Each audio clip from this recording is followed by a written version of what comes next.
I created this video pretty much in response to the massive influx of Africa related questions that I received after I posted my Zimbabwe hunting movie.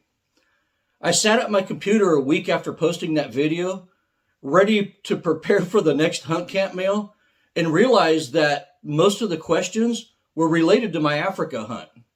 There were just way too many questions to include in that hunt camp mail, and many of the questions were, similar or exactly the same and involved that trip. So I thought the best course of action was to develop an Africa Q&A video to address some of these common questions I was getting. Want to know how much I paid for the trip? A lot of people wanted to know that.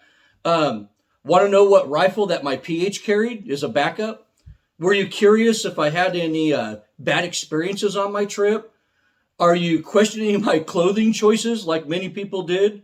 Well, if that video left you wondering, this video is for you. So let's get to some Africa related questions. And our first question is from Dominic from El Paso, Texas. Dominic wrote, traveling to Africa with your own gun seems like an enormous hassle.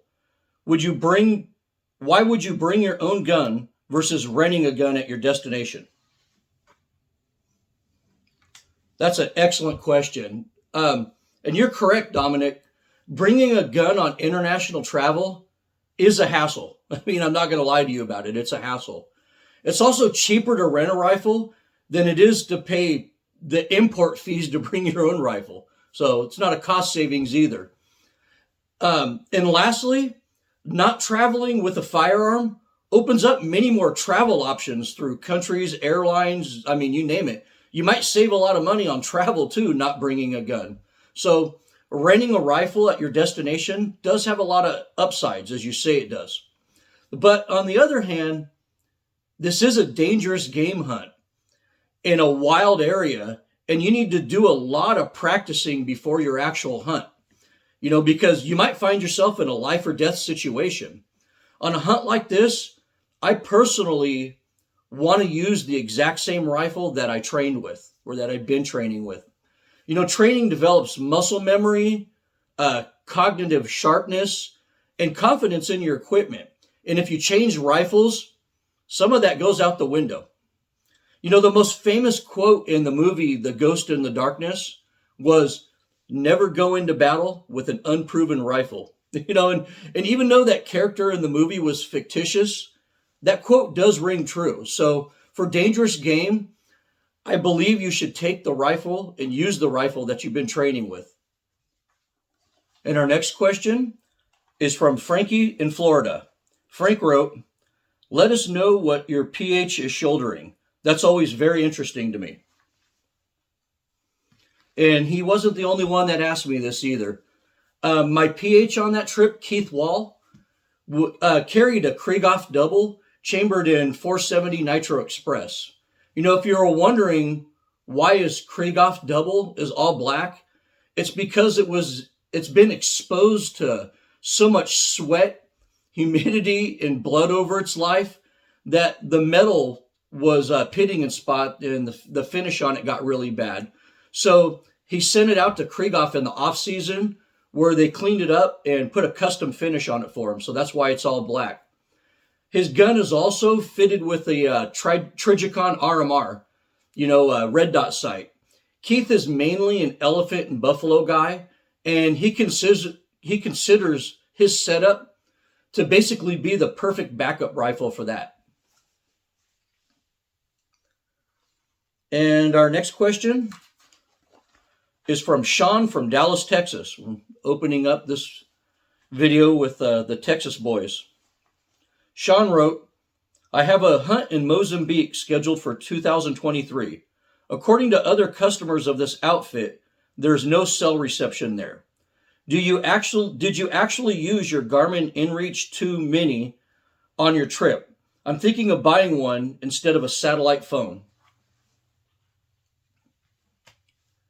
Well, we absolutely did use our Garmin Inreach Mini 2 on this trip. A lot, actually.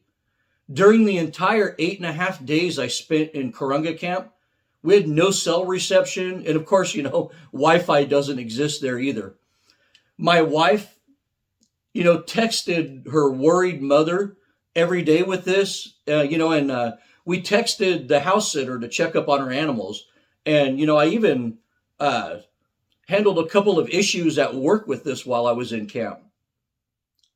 Whether I'm in remote Africa hunting or on a mothership fishing trip in the Sea of Cortez or up in the high Sierras hunting or fly fishing, I find that this Mini 2 is a very useful and effective piece of gear.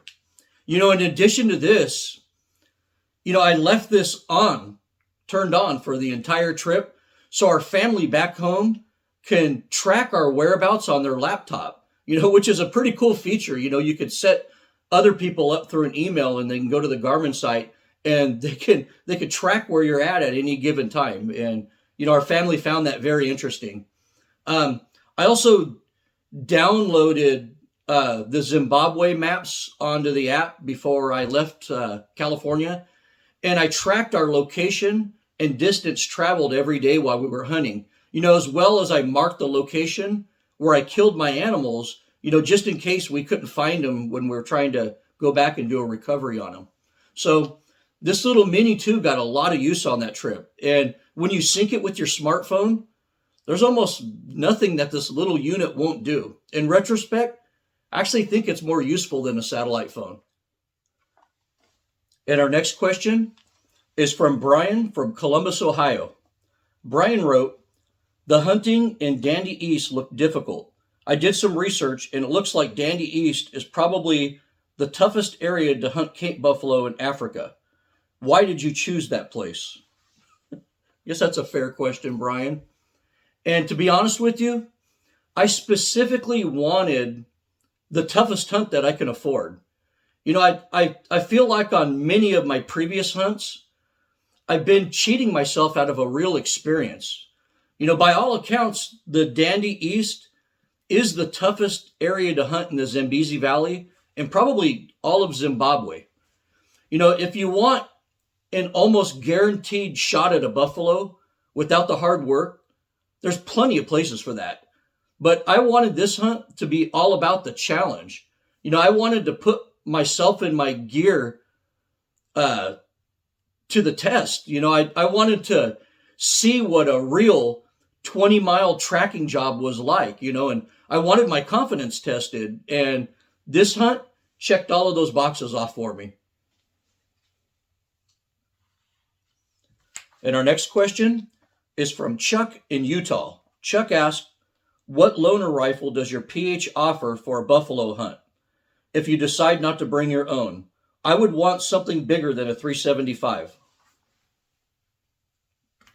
Well, for buffalo, there's certainly nothing wrong with the 375.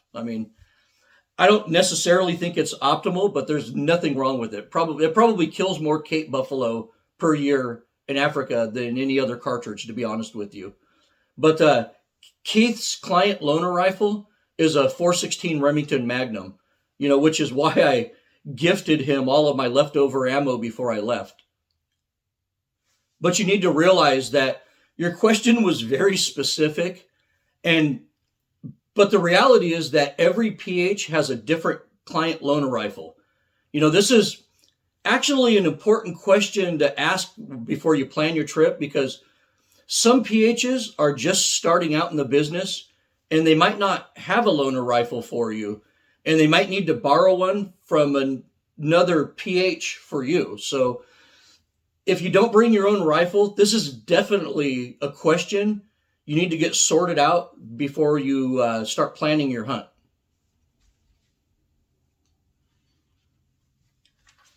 And our next question was asked by Simon, Peter, Steve, and Mike. So 4 people asked the same exact question. And they all asked, "How much did your hunt cost in total?" Well, this is kind of a loaded question because I did much more than just a buffalo hunt on this trip. I paid for my wife to go as an observer. I shot additional animals, and I even added a fishing trip to this. So even the trophy fee on that sable I shot, you know, was a lot more than what a buffalo cost. You know, and I chose to forego that grueling 6 hour ride from Harare to the Zambezi River, you know, in the back of a truck on some of the world's worst roads. And I chartered, you know, an aircraft out of Harare and back. So that was also a big additional expense. So my entire trip, you know, including round trip airfare for two from California to Zimbabwe, a buffalo hunt, some plains game, which, you know, one of them was very expensive, that $6,500 sable, a $3,000 air charter, a $2,000 observer fee for my wife, a $2,000 fishing trip, and about $1,500 in taxes and fees. You know, and this added up to a little over $30,000 total. You know, and that doesn't include the tips I left. But if I went on this trip alone and just hunted buffalo for 7 days, that's all I did, and didn't hire an air charter, and I didn't go fishing, I would have paid about $15,000. So that's the cost of it. But if you want a free range hunt in wild Africa, it's not going to be cheap. You know, those remote camps are really expensive to run and maintain for the staff. And the animals there are on quota, so they're in limited supply. And the government and local tribes usually get a cut of the money. So they'll cost at least 50% more than a high fenced hunt.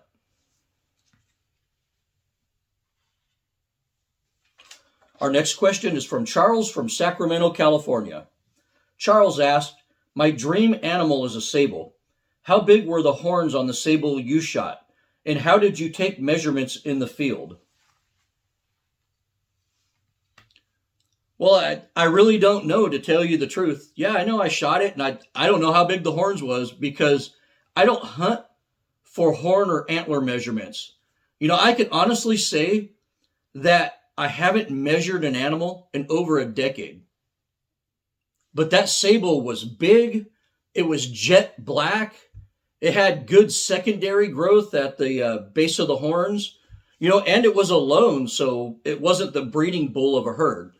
You know, he was a good, mature trophy, hunted exactly how an animal as majestic as a sable should be hunted, in my mind. You know, if you're after horn scores, be mindful that wild sable have smaller horns than farm-raised sable. If you ever do get to go to Africa and hunt your dream animal in its native habitat, I hope you're able to do a free-range hunt for wild sable in their natural habitat. You know, they're truly one of the most stunning animals I've ever seen in the wild.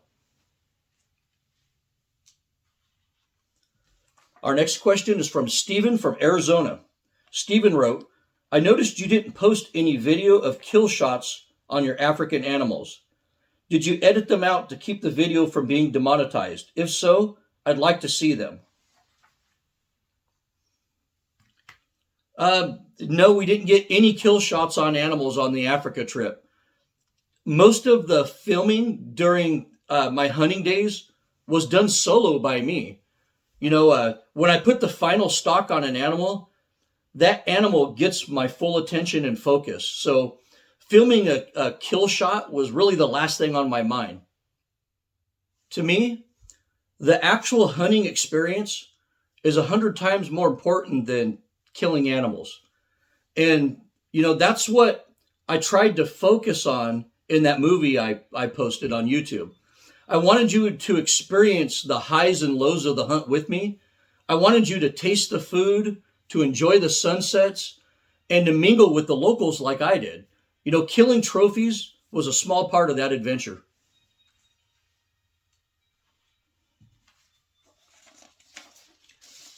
And our next question is from Mark from South Dakota. Mark wrote, I noticed in your preparing for a buffalo hunt video that you are using the 400 grain Swift A-frame on your hunt. How did the bullet perform on that hunt? Ooh, boy was I impressed. The Swift A-frame did great on everything. It held together well enough to penetrate deep on my buffalo, and drop plains game without blowing them up and destroying the meat. I actually recovered the bullet from my kill shot on that buffalo. So let's go over to my scale and weigh it. Okay, so this is the 400 grain Swift A-frame that killed my buffalo. You can see the telltale Swift A-frame, hollow bottom right there. But look at that perfect mushroom. I mean, that is textbook performance right there, but how well did it hold together? Well, let's see.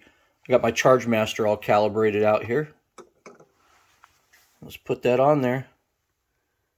387.7 grains left from a 400 grainer. That is absolutely fantastic. I mean, no wonder everybody loves the Swift A-frame. And our next question is from Monty in the UK. Monty wrote, Charlton McCullum Safaris looks to be the safari company of choice these days for a real Africa hunt.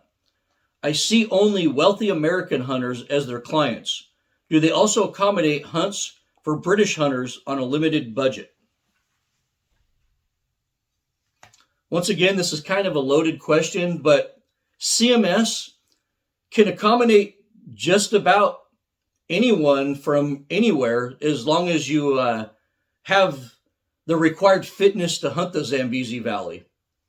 They offer everything from simple plains game hunts to single animal dangerous game hunts, all the way up to full-blown month-long safaris. But here's where the European penny pinching comes into play. You have to be mindful that these hunts in wild free-range areas are going to be a lot more expensive than a hunt on a South Africa or Namibia game ranch. The remoteness, logistics, and limited animal quotas of a free-range hunt dictate that big price difference. When I was in Africa last month, I stopped by Petsa Camp on my way to Matambo Camp and actually met a British hunter who just shot a fantastic old Dagoboy. And I had lunch in Harare with that same Brit before I left Zimbabwe. And you actually see him at the end of that video, us having lunch in Harare. His name is Mike Taylor, and he runs Mike Taylor Sporting in the UK. That's Mike Taylor Sporting. I'd contact Mike with any questions about hunting Africa from a British perspective. He's a great guy and a very accomplished international hunter. And our next question is from Zachary from Boise, Idaho. Zachary wrote, your Zambezi Valley hunt movie was fantastic. I watched the entire 1 hour, 20-minute movie twice, and the section where you are giving the speech about your sable consumes my thoughts. I don't know if I feel offended, guilty, or both. I shot a 45-inch sable in South Africa in 2017, and I proudly display that trophy to everyone who enters my home. You seem to imply that my trophy might have been the result of some form of canned hunt. I contacted the PH that did my hunt on the property, and he just told me that the property owner did buy my sable from another property owner so I could hunt it. Now, my prized sable seems tainted. I wish I knew this before I spent a small fortune on that animal. Can you please let your viewers know about my story so they don't make the same mistake that I did? Wow, that's a pretty moving letter. Just to let you know, though, Zachary, I was in no way attempting to be condescending towards your trophy or how you obtained it in any way. As I stated before, as hunters, we regulate our own behavior to a large extent. Most of our boundaries are self-imposed boundaries rather than legal requirements. I have my own personal boundaries, and I'm not going to impose those upon you. But Becca and I have a good friend in South Africa that runs a big game ranch, and he's also a huge sable breeder who supplies many of the trophy sable and breeding studs in the Limpopo region. And he's always trying to get me to come to his place and shoot a sable, but I just don't have the heart to tell him that I'm not really interested in getting a sable like that. But, I don't have an issue hunting most plains game on a large fair chase game ranch, but there are a couple of species of African animal which I feel deserve a wild free range hunt. Among them are buffalo, elephant, sable, and roan. These species usually require a great deal of time, walking, and luck to procure in the wild. And I'd never hunt those species any other way. Those species are the pinnacle of Africa hunting in my mind. And I don't want to cheat myself out of a real experience with those animals. But that's a personal boundary that I put on myself. And I don't hold you to those standards at all. Sable, and another thing you need to understand here is that sable behind high fences are usually amazing trophies to mount on the wall, where a true wild sable will hardly ever get over 36 to 38 inches in the wild.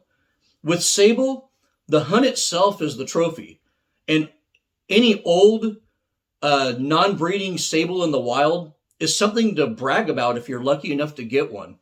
Most experienced Africa hunters don't ask, how big is that sable? They usually ask, where'd you get that sable? Sable and roan are definitely looked upon differently than most other plain game species when it comes to Africa hunting.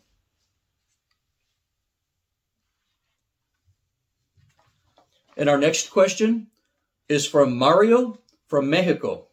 Mario wrote, Desert Dog viewers want to know what souvenirs you brought back from Zimbabwe. You didn't cover that in the video. Well, usually on my world travels, I only bring back a simple refrigerator magnet. I've been collecting refrigerator magnets from places for over 30 years, and I have a lot of them. And this is the magnet that I brought back from Zimbabwe. It's a cool little handmade magnet with a Cape buffalo on it. But I'm also a sucker for real indigenous weapons and tools, which I also have an extensive collection of. On this trip, I brought home a traditional Shona demo, or axe. Axes of this tang-through design are common throughout southern Africa, but rural Shona men use the axe more than any other rural African culture that I've ever seen. Shona men carry these things hooked over their shoulder like this, and they use them every day, to build and upkeep their homes, to harvest and plant crops, to butcher meat, and to defend themselves from wildlife and other people. If you watch my video, you'll see guys making roads with an axe like this, and you'll also see the game scout in that video carrying one of these over his shoulder for protection. I bought this from a local village axe maker or blacksmith. The shaft is carefully chosen from a hardwood branch attachment or L-shaped joint where the wood has kind of an interlocking grain structure, and that keeps the shaft head from splitting. And these are carved by hand. Then a slot is burned through the shaft head right here to accommodate the tang on the blade. The blade is forged from scrap metal in a primitive forge outside in like a fire pit. And I'm told the preferred material for these demos is leaf springs from an axle.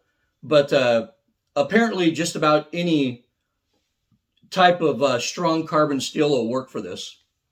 These are very useful tools. And like you saw in my video, I watched a crew of 4 guys make almost 2 miles of road through the bush with one of these axes so they can recover my buffalo.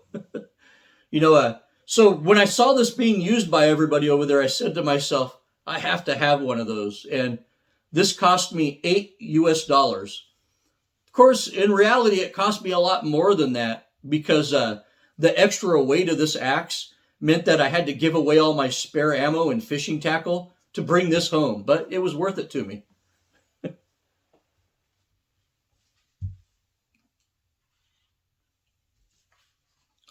And our next question is from Everett from Colorado. Everett wrote, "You said in your preparing for a buffalo hunt video, nothing in Africa ever goes exactly to plan. Did you have any setbacks or problems on your trip?" It's a great question. And, something I didn't really cover in that video, did I? Amazingly, Everett, we had very few problems on this trip, especially with all of the complicated planning and logistics associated with it. Mostly because CMS really has their shit together. Out of this whole complicated, delicately planned trip, we only had one issue. And that issue was with the travel agent I used. And just to give you a little background here, I never use travel agents because in modern times, they really aren't necessary. And this was the first time I've ever used a travel agent in my life. And the only thing the travel agent was responsible for on this trip was handling my airline tickets and clearing my rifles with the airline. And that was it. We traveled a lot during the COVID outbreak and, even a lot of international travel. And every trip was just a mess with airlines canceling and switching flights on us all the time. So I figured having a travel agent in my corner on this trip, if I got stuck in Zimbabwe or the Middle East, was a good thing. So I hired Travel with Guns to arrange my flights and to handle the firearm paperwork with the airline. But in retrospect, that was a mistake. From the very start, I had issues with this company. First, when I first contacted them, an employee there told me that they were so busy that it would take them a while to respond to my calls or emails. So I told them, never mind, I don't want to do business with a company like that. So Steve over there, I don't know if he's the owner or what, Steve called me back and assured me that I spoke with a brand new employee that didn't know what they were talking about. So Steve ended up talking me into using their services. So a week before my flight, I had to contact them and remind them to notify the airline that I was taking a firearm because they hadn't done so yet. And this is a week before I was going to leave. Then when I arrived at the airport at LAX to take my trip, the airline insisted that they were never notified of my intent to travel with a firearm. And that's a problem. Luckily, and I mean, I'm very lucky here, a manager for Qatar Airways was kind enough to let it slide and accept all of my paperwork at the desk so I can check my guns through. I got very lucky on that. But it gets worse. Then, after our boarding passes got printed out, we find out that my wife and I aren't sitting together. We're sitting at opposite ends of the plane. And at the service desk, we find out that we're not sitting together on any of our flights on the entire trip. So I frantically called and emailed Travel with Guns to get the stuff sorted out. And, nobody answered their phones. No one responded to emails. But luckily, that same manager for Qatar Airways that helped us with the firearm issue changed our entire itinerary to have my wife and I sitting together. So Qatar Airways was fantastic through this whole process. Kudos to them. But days later, Travel with Guns responded by email claiming that they booked the correct seats, but the airline recently changed them without notification. They claimed it wasn't their fault, it was the airline. Well, I looked up the original booking that Patrick at Travel with Guns sent me in April, and sure enough, on their company letterhead is an itinerary with my wife and I sitting in separate seats on all of our flights. I have all the paperwork to prove that it was their fuck up, and they just refused to take responsibility for it. And I don't care to do business with companies like that. In the end, though, it really was my fault, and I'll admit that. It was my fault for trusting them to do a good job and not double checking their work. I know better and I'll never use a travel agent again. Basically 30 years of travel to every corner of this planet, and I very rarely had any problems when I handled my own travel arrangements. So I'm going to continue doing that. At least I know if I handle all the details myself, it'll be done right. My advice is to stay away from travel with guns. That was the only problem we had on this entire trip. And our next question is from Hans from Germany. Hans wrote, I enjoyed your Zambezi Valley hunting and fishing video. A wild sable and tigerfish would be a dream come true. Your legs received much damage from thorns. Do you wish you wore pants? I actually got this several times in the comment section of that video too. But the answer is yes and no. It's a trade-off when you hunt in really hot places. And trust me, I live in California, and I used to do the A-zone archery opener in August and, hunt in 115 degree weather. And it was unbearable. I was out there hunting and usually in shorts and a tank top with sunscreen on. So if that tells you anything, if you've never hunted really hot places, the more clothes you wear, the more unbearable it becomes. But I normally wear pants when I hunt places like South Africa because it's much cooler there. But I absolutely hate wearing pants in really hot places. Also, the Dandy East has a different vegetation profile than any area I've hunted before. It has the usual assortment of acacias and buffalo thorn that you find all over Africa, but those are pretty easy to avoid and they don't really snag on your clothing, and they'll just give you a little scrape when you rub against those thorns. But the Dandy East is blanketed with a shrub that I call devil bush. I don't know what the real name of this plant is, and neither did anyone else I asked, but I started affectionately referring to it as devil bush. Each skinny, flexible branch is full of tiny, razor-sharp, hooked prickles that grab and hold everything that come in contact with them. And the prickles are so small that you can't spot this bush until you're basically already in it. So it's really hard to avoid. And when those things grab you, they go deeper and more prickles grab you as you move forward in it. So I had to stop wearing long sleeves after 2 days because my sleeves were constantly tangled up in devil bush. When this bush grabs you, it usually takes a second person to help set you free. Now, if I hunted with pants on in that environment, I'd be untangling myself from devil bush all day instead of tracking buffalo. Those coveralls that the trackers wear are super thick and offer a lot of protection, but I couldn't imagine wearing those things in 105 degree heat on 20-kilometer stalks like they did. The consequence is that my legs get scratched up when I wear shorts.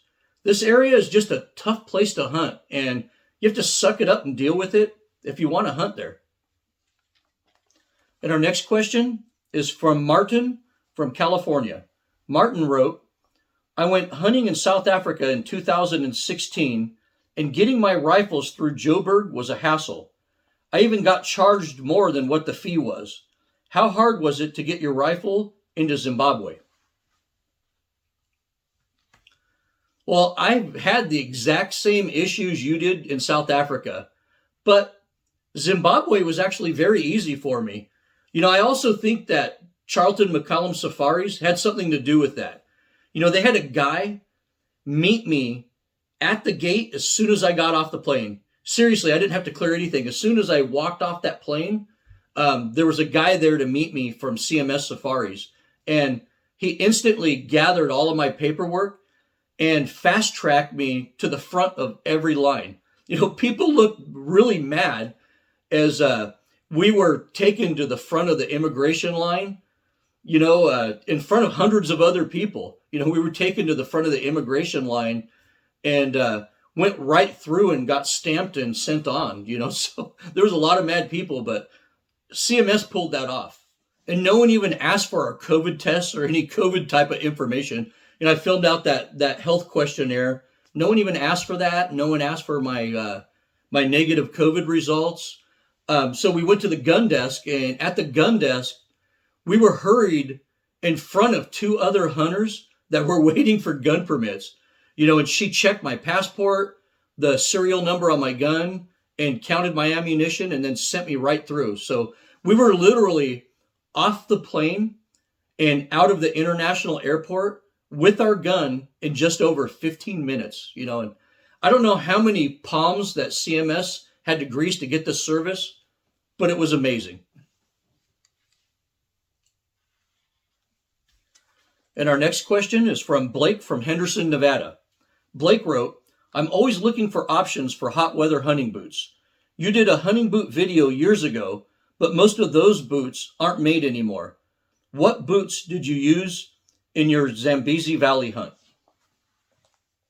I wore my Ultra Lone Peak hikers on the plane and as my backup hunting boot. These are the best and lightest hot weather hunting boots made, in my opinion, but they can be problematic in really thorny or cactus-filled environments. So these were mainly my travel shoes and my backup boots. And I did all of my hunting in my Loa Toro LLs. These are uninsulated, non-Gore-Tex, leather-lined boots that were specifically made for warm environments. These have the same traction and the same fit as the Loa Renegades. Even, they kind of look like the Loa Renegades, but they're lighter and they breathe much better.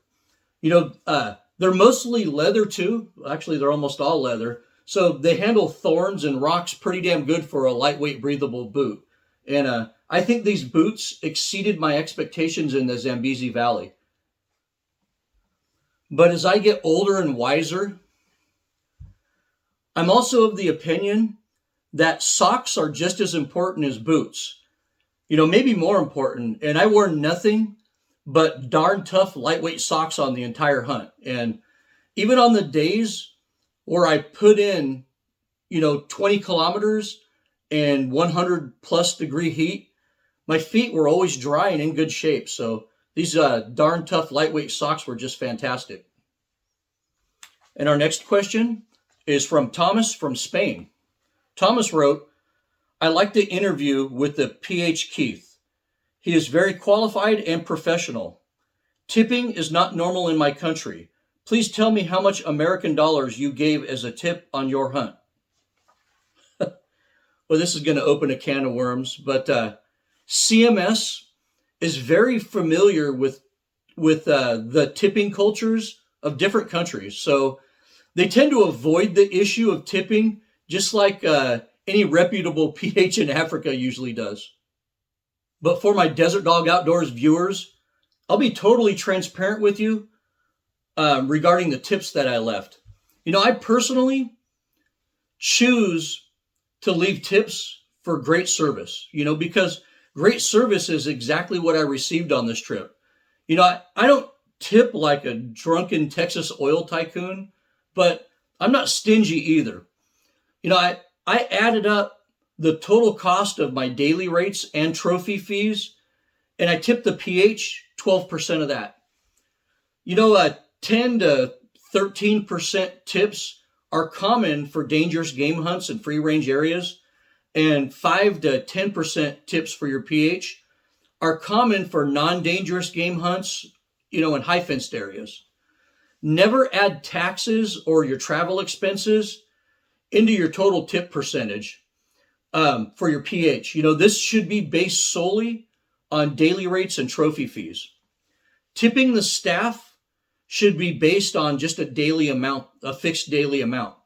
I tip my trackers $40 a day because they labored tireless for me every day from 4 a.m. to 8 p.m., and took point in 7-foot tall grass and thick jess with buffalo, elephant, hyenas, and lions around us. They They also built a 2-mile road to recover my buffalo in 105-degree heat. So they earned those tips. The cook got $30 a day for his just wonderful meals, many of which he labored all day on for us. The waiters, housekeeper, laundry guys got $25 a day, and I gave the game scout the same. But please don't go by my personal guidelines if you don't want to, because that's just what I tipped on this particular hunt. The entire staff exceeded my expectations to the highest degree, and I compensated them for what I felt was fair in gratuities. So that's how I tipped on this trip. And our next question is from Phil from Riverside, California. Phil wrote, I disagreed with your answer to Tony's question about free range hunting in the last Hunt Camp Mail when I first watched it. Then I watched it again and let your answer sink in. Now I believe you are correct. With the facts settled about free range versus fair chase hunting, what value do you see for an experienced hunter in these South African and Namibia game farms? With your experience, will you ever hunt a high-fenced property again? Guess that's a fair question. But before answering your question, let me clarify that high-fenced game ranches are not limited to just South Africa and Namibia. Although 99% of the hunting done in those countries fit that description, most hunting in Zambia also fits that description. And some free-range hunting meccas like Zimbabwe and Mozambique also have some high-fence hunting outfits. High-fenced hunting in South Africa is a consequence of private land ownership and the law, but that's a topic for another day. I'll simply answer your first question by stating that these high-fenced hunts definitely have value if you pick a property that meets your expectations for the hunt. Now let's talk about those expectations. I see a lot of really bad information online concerning what to expect from a high-fence property. Some state that hunting on a large high-fence property is the same as a free-range hunt, but this is absolutely not true. People who tell you this have never experienced a free-range hunt in Africa. Free-range animals have a huge advantage over the hunter because they have the option of simply leaving the area that you're hunting, if they want to. They don't have to stay there. On a high-fenced property, they don't have that option. This is why high-fenced hunts, no matter how large the property, are almost always successful, and free-range hunts are often unsuccessful. You can pick a list of 7 animals to hunt on the biggest high-fenced property in South Africa, and you're almost guaranteed to get those animals. Free-range hunts don't work like that, and you'll be lucky to get maybe a couple of your target animals. Even on the largest high-fenced property, you'll drive around and see hundreds of animals on the side of the road as you drive by. In a free-range area, you'll be lucky to see anything. And most of the hunting in free-range areas consists of finding fresh tracks and going into the bush to track something down. So free-range hunting is many times harder. But this doesn't mean that high-fenced hunts can't be, fun and challenging too, because they are. And, most of the bigger properties, it's a good fair chase experience. If the property's huge, there's no internal fencing, and the animals are all resident animals that were born in the bush, you're going to have a great experience. Most of the high-fenced hunting operators also provide a better family experience than a free-range hunt ever will. On a high-fence ranch, the kids will be safe and entertained the whole time. The wife will be comfortable. The logistics are easy. The accommodations will be first class. And the price will be within most families' budget. If you want to take the family or grandkids to Africa, I still think South Africa is the way to go. But I have my limitations on this. I don't want to hunt animals that were bought or released on the property for me to hunt. In my mind, that's canned hunting. I also don't want to be out hunting a bush buck and have to walk through herds of black impala, golden wildebeest, spotted oryx, or other genetically modified animals. In my mind, this cheapens the experience and gives the hunt a really fake feel. So I wouldn't shy away from a good fair chase hunt on a big fenced property. Just don't lie to yourself and pretend that it's a free range experience, because it isn't.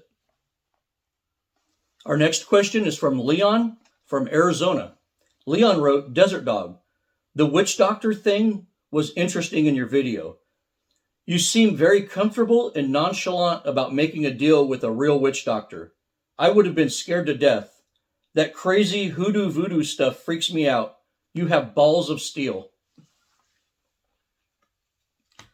Been accused of that before. The local people don't see him as witch doctors or as evil in any way. They're generally regarded as being necessary for the greater good, and they're usually deeply loved by the people that they serve. When the Shona people, explain them in English, they refer to them as spirit mediums. The spirits communicate through them, and the spirits are believed to control many things, and it was believed that by my hunting party, that the spirits were going to take control of my hunt and make it successful. So after visiting the spirit medium, my luck turned around in a huge way for the rest of my trip. So all of the local Shona people familiar with my situation were quick to point out that this wasn't simply a coincidence. But here's where I'm about to freak you out, Leon. An incident occurred the night after I shot my buffalo, and I kept it out of my video because I really don't know what to think about it. At the end of day 5, after we made the deal with the spirit medium and shot a buffalo, Keith, Becca, and I were sitting around the fire pit after dinner talking, and this is usually how hunting days end, but this wasn't a normal hunting day. I brought up the spirit medium in conversation and started questioning Keith about him and his importance to the local people. But before Keith could answer, Becca stood up and yelled, "The spirit medium's face just showed up in the fire and he's looking at me." Keith and I started to laugh it off. So Becca, kind of angry, grabbed my phone from my lap and took a picture of the fire pit. And this is the picture she took.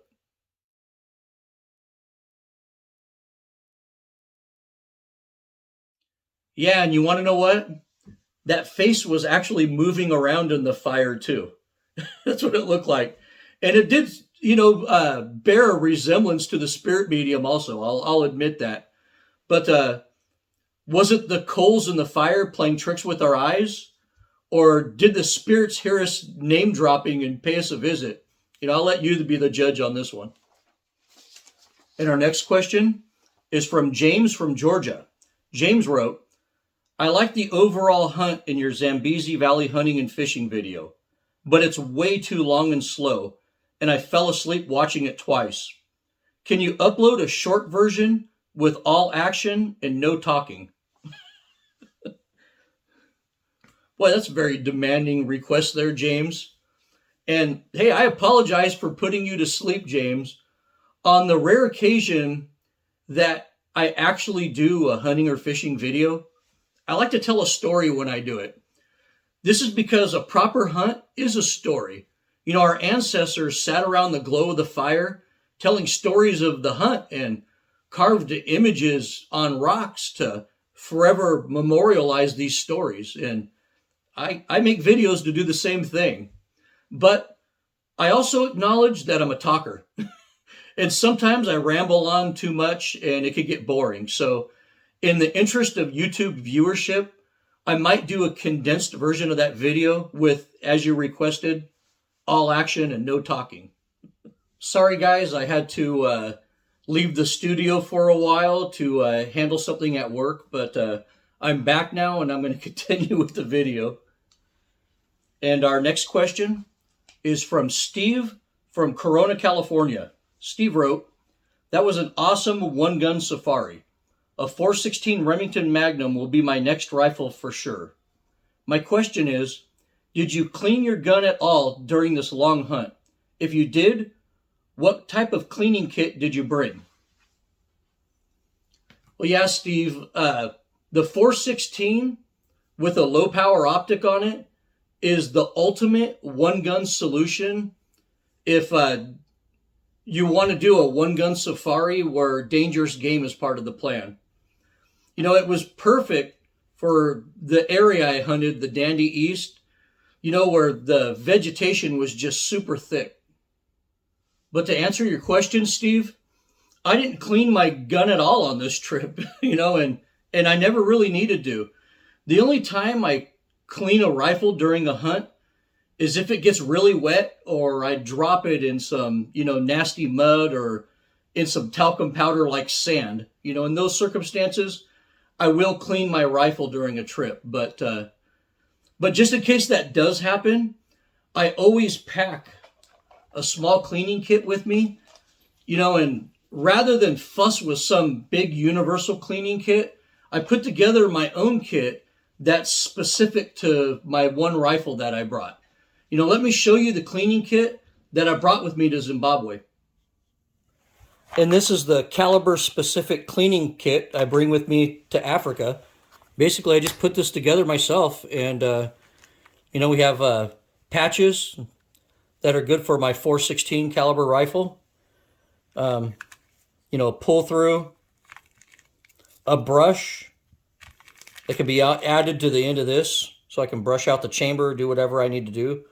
Some oil, 416 caliber brush and mop, and the pull through rope. And that's basically my 416 cleaning kit that I had with me in Africa if my rifle got really wet or I dropped it in the mud or something and had to give it a good cleaning. And that's what I bring.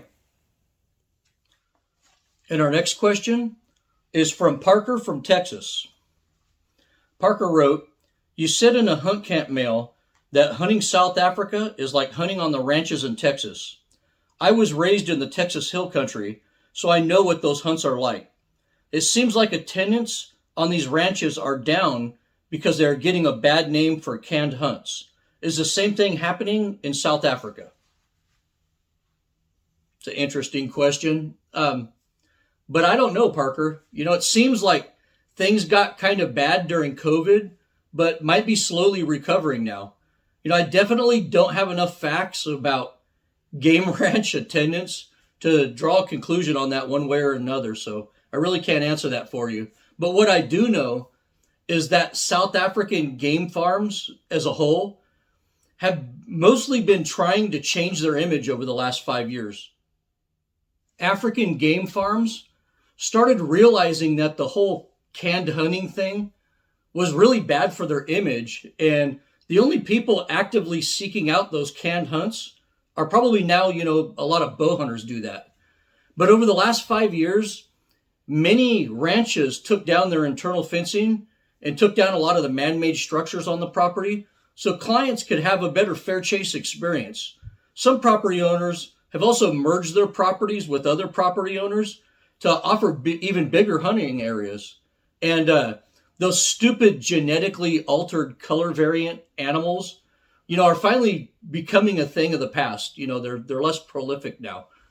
But some ingenious property owners have even rebranded their ranches as game preserves or private game reserves. This is basically the same game farm it was before, but they changed the name to give prospective clients the impression that they'll be hunting on some type of, you know, exclusive national park or, you know, unmolested wilderness area. The whole game reserve gimmick is purely a marketing ploy, but it's also a good sign because it shows that demand for hunts is trending towards fair chase hunting, which is a good thing. So South African property owners are making efforts to change their image and give clients a more authentic experience, which, in my opinion, is a good thing for hunting as a whole.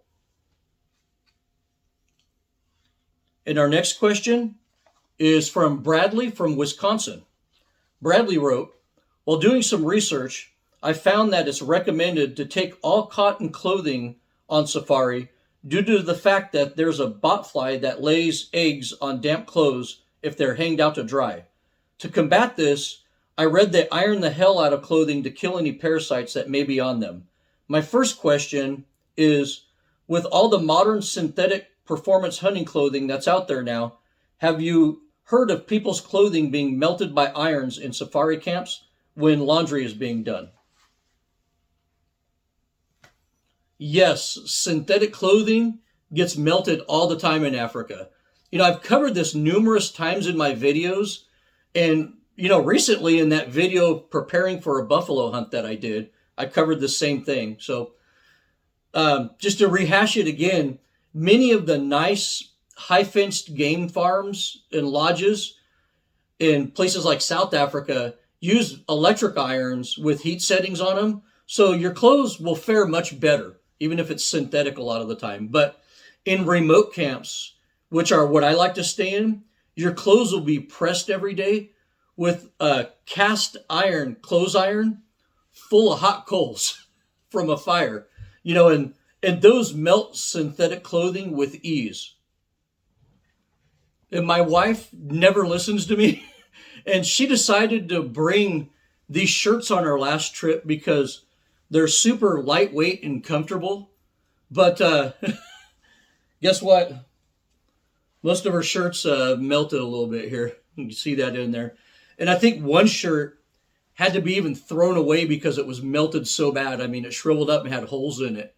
So having said that, even though 100% cotton stands up to the iron the best, there are some synthetic blends that hold up just fine underneath the African iron. So you do have some options for hotter environments when you're hunting in Africa, for good lightweight clothing suitable for hotter environments that isn't 100% cotton. I personally like these Force shirts from Carhartt. These are a polyester cotton blend that makes a great compromise between being lightweight and breathable and being extremely comfortable.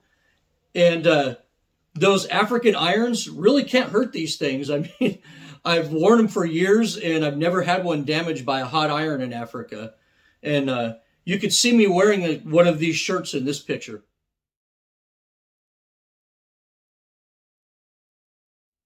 So a cotton polyester blend around, 50% usually holds up well to the iron. When garments start getting over about 60% polyester by content is where the damage can start happening. And, I've seen guys bring 100% polyester or 90% polyester clothing to Africa. And, I've seen those melt pretty good. Just stay away from nylon blends when you're hunting in Africa. I know nylon is comfortable, light, and best of all, it's really stretchy. Sometimes it offers that four-way stretch that's super comfortable, but it doesn't withstand the heat of a hot coal-powered iron. I know that for a fact. Unfortunately, most high-tech, expensive hunting clothing that Americans buy are made of nylon, so you got to watch out for that. And our last question is from Dan in Kentucky. Dan wrote, "Great Zimbabwe video, Desert Dog. Out of curiosity, how far were your shots? The vegetation looked thick and high." Oh, it was thick and high. Every shot I made was 100 yards and in, with only one shot being over 60 yards. My buffalo was shot at about 30 to 40 yards. My impala was shot at 25 yards. My warthog was shot at about 50 or 60 yards. And my sable was shot at 100 yards. Of particular note here is the importance of a low-powered optic.